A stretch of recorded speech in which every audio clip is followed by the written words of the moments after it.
It happened 4 years ago, but I still think about it more often than I'd like to admit. I've always considered myself an optimist, someone who believes in the good in people. Maybe that's why I pulled over that day when I saw a man standing by his car, stranded on the side of the highway. Looking back now, I realize how naive I was, but at the time, it felt like the right thing to do. I was on my way back home from a weekend hiking trip. It was late afternoon, the kind of time when the light starts to soften and everything looks a little less sharp, a little more forgiving. The road was nearly empty, just me, my playlist, and miles of asphalt ahead. That's when I saw him. He was waving his arms, standing next to an old blue sedan with its hood propped up. The car looked ancient, like it had seen more miles than it should have. The man himself seemed harmless, mid-30s, dressed in a plain hoodie and jeans. I remember thinking he didn't look like trouble. I slowed down, rolled my window down, and asked if he needed help. He explained that his car had overheated and that his phone was dead. He needed a ride to the nearest gas station to grab some coolant. It sounded reasonable enough, and I was heading that way anyway. So, I told him to hop in. The first 20 minutes were uneventful. He introduced himself as Ryan and said he was traveling to visit his brother a few towns over. We chatted casually about the weather, my hiking trip, and his supposed family reunion. Nothing about him seemed off, until it did. It started small. He began asking questions that felt a little too personal. Did I live nearby? Was I traveling alone? Did anyone know I was out here? At first, I brushed it off as harmless curiosity, but the more he talked, the more uneasy I felt. Then, I noticed his hands. They were fidgeting constantly, tapping against his knees, twisting a silver ring on his finger. His energy had shifted, and so had mine. By the time we reached the gas station, I was relieved. I pulled into the parking lot, and he immediately asked if I could lend him some cash for the coolant. His tone was casual, almost like he expected me to agree without question. Something about the way he asked made me hesitate. I told him I didn't have cash on me, which wasn't entirely true. He looked disappointed but didn't argue. Instead, he thanked me for the ride and got out of the car. I watched him walk into the gas station, and for a moment, I considered driving off right then and there.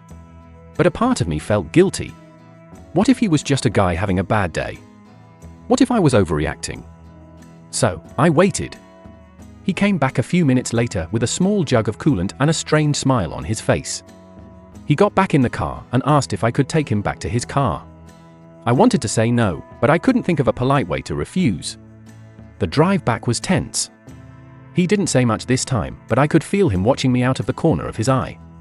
My mind was racing, trying to figure out if I was in danger or just paranoid. When we finally reached his car, I pulled over and told him I'd wait while he poured the coolant in. He hesitated, then nodded and got out. As he walked to the front of his car, I noticed something strange. His trunk was slightly ajar, just enough for me to see inside. There was a duffel bag partially visible, and next to it, what looked like a roll of duct tape. My stomach dropped.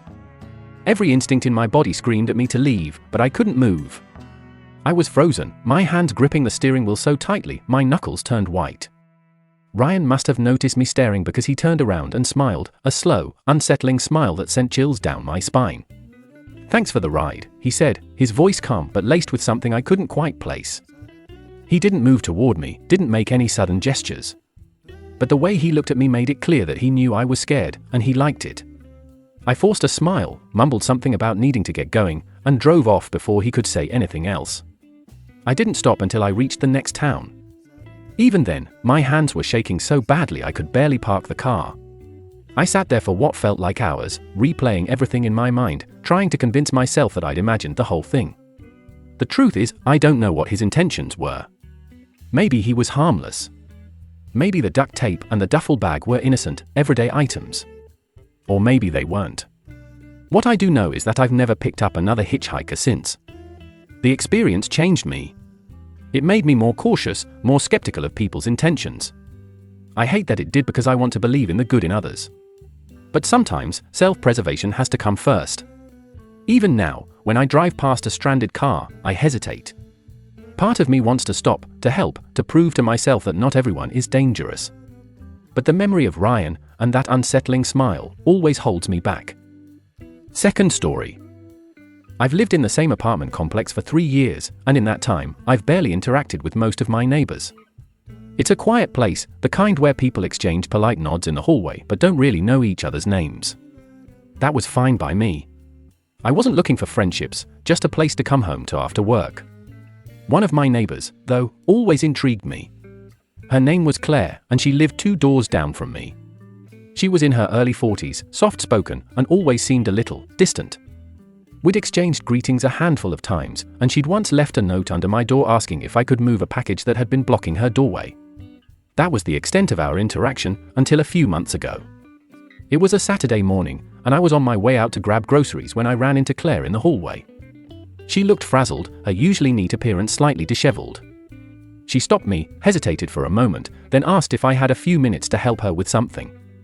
"I hate to bother you," she said, her voice barely above a whisper, "but I really need a hand with something in my apartment." I was caught off guard but agreed, figuring it was something simple like moving furniture or fixing a stuck window. Claire thanked me and led me into her apartment.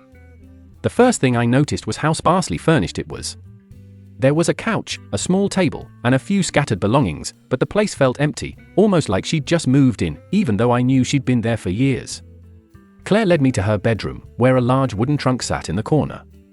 "I need help opening this," she said, her hands fidgeting nervously. "It's been stuck for ages, and I can't seem to get it open." The trunk was old, with a rusted lock that looked like it hadn't been touched in decades. I knelt down and examined it, then asked if she had the key. Claire handed me a small, tarnished key and watched silently as I worked the lock. After a few minutes of struggling, the lock finally gave way, and I lifted the lid. Inside were dozens of old photographs, journals, and what looked like letters bundled together with string. Claire let out a small gasp and immediately knelt beside me. "Thank you," she whispered, her eyes fixed on the contents of the trunk. I started to get up, figuring my job was done, but Claire stopped me. "Wait," she said, her voice trembling. "Can you stay for a bit?" I need to show you something." I didn't know what to say. Part of me wanted to leave, this was clearly something personal, and I didn't want to intrude. But the look on her face stopped me. There was something desperate in her eyes, something that told me she needed someone to be there with her. Claire reached into the trunk and pulled out a photograph. It was old and slightly faded, showing a young woman who looked strikingly like Claire, standing next to a man in a military uniform. "That's me," she said, her voice barely audible. "And that's Daniel." I nodded, unsure of what to say. Claire sat back on her heels, holding the photograph like it was a lifeline. "Daniel was my husband," she said after a long pause. "He died 15 years ago." The way she said it, calm, matter-of-fact, sent a chill down my spine. I hadn't known Claire was married, let alone widowed. She'd always seemed so solitary, like she carried the weight of the world on her shoulders but refused to let anyone see it. Over the next hour, Claire told me her story. She and Daniel had been high school sweethearts, married young, and deeply in love. But Daniel had enlisted in the military, and during his second deployment, he was killed in action. The trunk, she explained, had been sitting untouched in her bedroom ever since. It held all the memories of her life with Daniel, the good, the bad, and everything in between. She hadn't been able to bring herself to open it until now.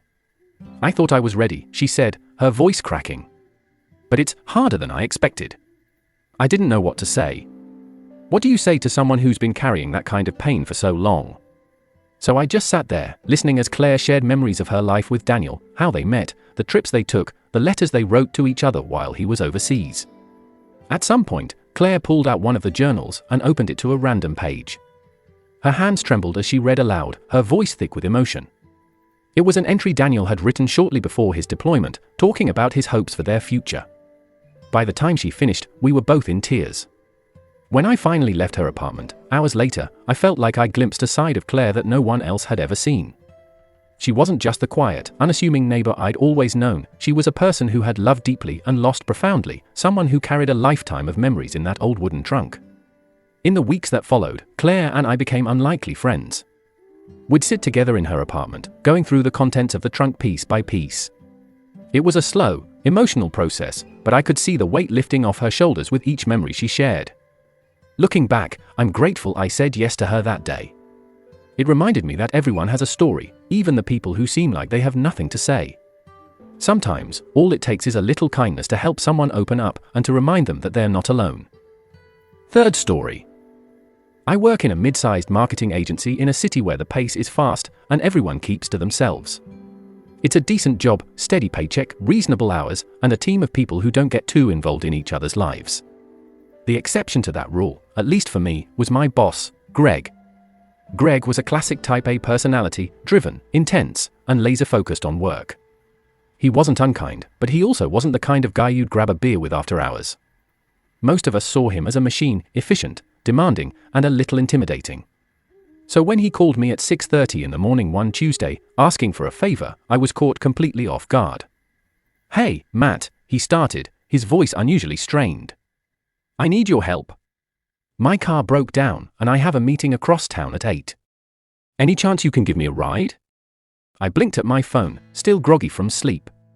It wasn't like Greg to ask for favors, especially not from someone like me, a mid-level employee who barely registered on his radar most days. But I couldn't think of a good excuse to say no, so I mumbled, "Sure, no problem," and started getting dressed. When I pulled up to Greg's house 20 minutes later, I was surprised by how modest it was. For a guy who seemed to live for his career, I'd always imagined him in some sleek downtown condo, not a small suburban house with a slightly overgrown lawn. Greg came out carrying a leather briefcase and wearing his usual pressed suit, but there was something different about him. He looked rattled. "Thanks for this," he said as he climbed into the passenger seat. "I owe you one." The drive started in awkward silence. I wasn't sure if I should make small talk or just focus on the road, but Greg broke the silence before I could decide. "Sorry if I seem a little out of it," he said, rubbing his temples. "It's been a rough morning." "No problem," I replied, trying to sound casual. Car trouble can ruin anyone's day. "It's not just the car," Greg muttered, almost to himself. I glanced at him, unsure if he wanted me to ask what he meant. Before I could decide, he sighed and leaned back in his seat. "Do you ever feel like you're living two lives, Matt?" he asked. The question caught me off guard. I didn't know how to respond, so I shrugged and said, "Not really." "Why?" Greg was quiet for a moment, staring out the window as the city blurred past. Then he started talking, and what he said changed the way I saw him forever. "I've got a son," he said finally. "He's 7. His name's Ben." I blinked. None of us at work had any idea Greg had a kid. He never mentioned a family, and he certainly didn't seem like the kind of guy who spent his weekends coaching Little League or helping with homework. "He lived with his mom," Greg continued, his voice heavy. "We split up a few years ago. She's remarried now, and they live in the suburbs. I see him every other weekend, but it's not enough." I didn't know what to say, so I just nodded, letting him talk. "I've been so focused on work, on building my career, that I let everything else slip away," Greg admitted. "I thought I was doing it for him, for both of them. But now, I don't know." His words hung in the air, heavy with regret. The rest of the drive was a mix of silence and fragmented conversation. Greg told me about his divorce, how he and his ex-wife had grown apart over the years. He talked about Ben, how smart he was, how much he loved dinosaurs and Legos. And he talked about the guilt, the constant feeling that he wasn't doing enough as a father. When we finally arrived at the office building where his meeting was, Greg turned to me and said, "Thanks for listening, Matt. I don't usually talk about this stuff." "No problem," I replied, feeling oddly humbled by the whole experience. I expected that to be the end of it, but over the next few weeks, Greg seemed different. He started leaving the office earlier, saying he had family stuff to take care of. He mentioned Ben a few times in casual conversation, and he even brought him to the office one Saturday when he needed to grab some paperwork. The transformation was subtle but undeniable. Greg was still the same driven, intense boss, but there was a softness to him now, a humanity that I hadn't seen before. Looking back, that car ride wasn't just a favor, it was a moment of connection, a chance to see a side of Greg that most people never got to see. It reminded me that everyone, even the people who seem like they've got it all figured out, carries their own struggles and regrets. Sometimes, all it takes is a little kindness and a willingness to listen, to remind them that they don't have to carry it alone.